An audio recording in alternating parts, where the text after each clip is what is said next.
Meron. Siguro doon sa pagbuko mo. Ano ang hinahanap, pres? Sombrero. Nako. Naitago. Ako'y magtatago naitago din. Aba, ayan naman. Magdaka-epal ba si trabaho mo yan? Kaya ikaw napakaya suspiciosong tao. Be, wala. Hindi, inano ko pa kayo madali ng itak.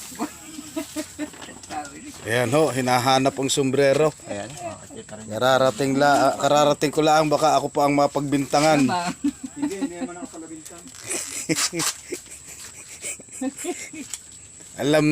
Alam na dis kung sino ang salarin. Balibay si trabaho mo yan. Ano ba yan, kapitan? Kape. Tubig na mainit. Tulgunin. Hindi, yan, yung Banana kayo. banana Q, ayan, banana Q. Laga. Sasalang sa kaldero, yan ho ang bagong pamamaraan ng paggagawa ng banana Q. Ano? Sinasalang sa kaldero, lalagyan ng tubig at pakukuluan.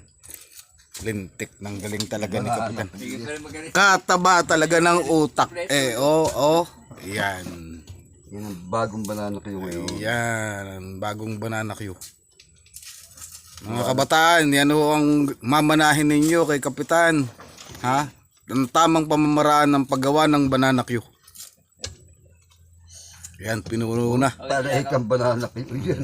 Yan, hindi na ho tinatanggalan ng balat para makatipid. Hindi kaya bala kayo ni wala may pakikita ang looban niyo. Sino? Yung pisan nito, ang pamangking ko. Si Emi, meron. Sino? Ay, hindi makakapagtrabaho na yun Sino? Si Cesar. Sa na. Yung pamangkin mo. Attend lang yung meeting.